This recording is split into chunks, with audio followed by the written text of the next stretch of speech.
Bardzo proszę. Dziękuję bardzo. Z ogromną przyjemnością spotkałem się dzisiaj z ministrem spraw zagranicznych i handlu oraz ministrem obrony Irlandii, panią Helen McEntee. Polskę i Irlandię, jak wszyscy wiemy, łączą przyjacielskie relacje. Aktywnie współpracujemy na forum Unii Europejskiej, konsultujemy się w wielu sprawach. To było nasze drugie bilateralne spotkanie w tym roku.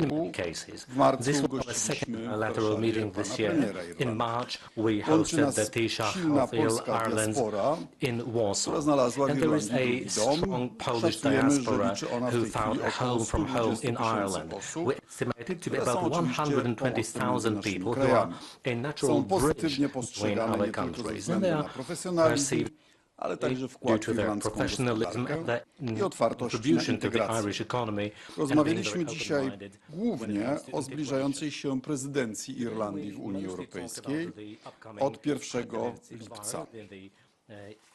Z zadowoleniem przyjmuję, że bezpieczeństwo jest ponownie jednym z priorytetów prezydencji.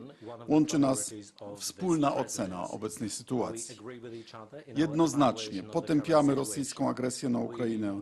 Zgadzamy się co do konieczności dalszego wspierania Kijowa. Irlandia wspiera walczącą Ukrainę od początku pełnoskalowej rosyjskiej inwazji. Przyjęła około 100 000 uchodźców. Rozmawialiśmy także o współpracy gospodarczej i inwestycyjnej. Nasze obroty handlowe w zeszłym roku to 4,5 miliarda euro. Wzrost, uwaga, o 24% w porównaniu z rokiem 2024. Nasza wymiana to nie tylko produkty medyczne, maszyny, IT, ale także polskie firmy budowlane. Nasze firmy oferują między innymi rozwiązania modułowe, dzięki którym mieszkania w Irlandii stają się bardziej dostępne. Oczywiście rozmawialiśmy także o przyszłości Unii Europejskiej. Zgadzamy się, że rozszerzenie powinno przebiegać w sposób inkluzywny, ale odpowiedzialny. Polska i Irlandia przystąpiły do unijnego programu wsparcia integracji Ukraine to EU. Polska doradza ukraińskim organom administracji we wprowadzaniu reform związanych z Unią i dostosowywania prawodawstwa do unijnego dorobku prawnego. Wspieramy także państwa Bałkanów Zachodnich na ich ścieżce akcesyjnej. Naturalnie poruszyliśmy także kwestie Bliskiego Wschodu i relacji transatlantyckich. Zgadzamy się, że konieczne jest utrzymywanie silnych związków ze Stanami Zjednoczonymi. Chciałbym podziękować pani minister za naszą obecną owocną rozmowę. Życzymy Irlandii powodzenia w sprawowaniu prezydencji.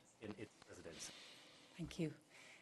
Dear Radoslaw, Deputy Prime Minister, thank you so much for the very warm welcome to me and indeed to my team today. You have, as you've just outlined, set out quite a number of different topics we've discussed today, but importantly we started with the very warm bilateral relations that Ireland and Poland has shared for many, many decades now. Indeed, we have over 100,000 Polish citizens at home, many of whom we see as our own, but also many Irish citizens here working and living in Poland. And so there's an opportunity for us through these different bilateral engagements to enhance that wonderful relationship, to see what more we can do from a trade perspective, a trade that is growing, but also from a cultural and a people-to-people relationship, how we can do even more. We have every year seen the growth of our National Day, St. Patrick's Day, whereby a celebration of what it is to be Irish, but also that strong relationship with Poland grows every year. So at the outset, the relationship that we have is strong, something that we very much appreciate, and I look forward to growing in my role as Minister for Foreign Affairs, Trade and Defence.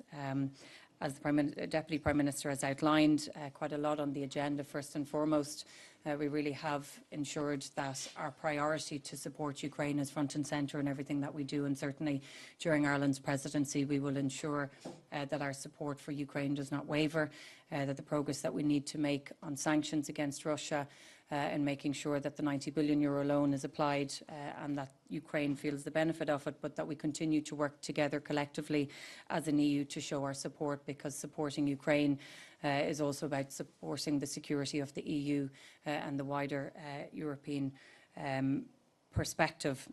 That is why security and defence are one of the key priorities for us in the upcoming presidency. We want to, as a country, do more. As Minister for Defence, I want to be more ambitious, not just in Ireland, but more ambitious for the EU to work together to ensure that our defence is strong, that we are investing in the security and defence industry, but also that we are addressing the new and emerging challenges, whether it's hybrid threats, whether it's maritime security, of which has come to the fore, protecting our underwater and subsea cables, or responding to new and emerging threats that impact our overall security as well as our overall economic stability. We focused on competitiveness, another priority for Ireland during the presidency, the need for us to do more to protect our industry, to allow us as an EU to grow and to expand. That means completing the single market and taking forward a number of key measures. It means supporting each other to make it easier to do business across the EU. It means looking at the wider simplification agenda and making sure that where changes are needed, that we make those changes while at the same time remain open to our largest and our most important trading partners, being the US, amongst others. And so it's important over the next number of months, and certainly during Ireland's presidency, that we focus on what we can do more within the EU, but how we can strengthen those important relationships outside of the EU as well.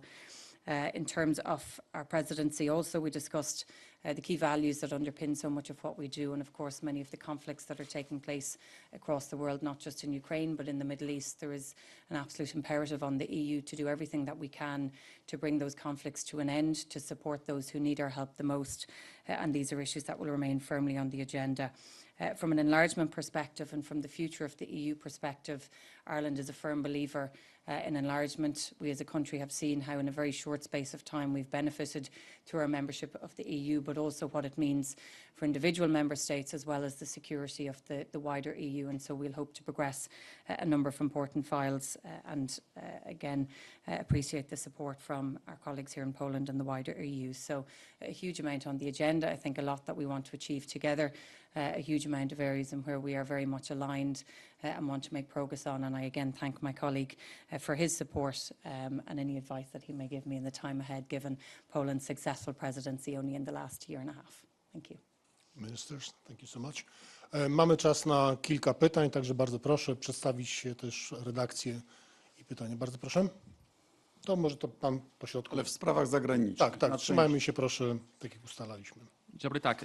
Paweł Szmaglicki, telewizja w Polsce 24. Mam pytanie o USA, o sojusz z USA.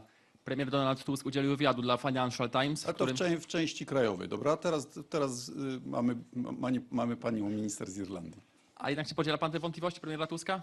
To mam prośbę, wrócimy do tego pytania, jak minister wróci na sprawy krajowe. Czy są pytania dotyczące spraw zagranicznych i relacji polsko-irlandzkich? Bardzo proszę.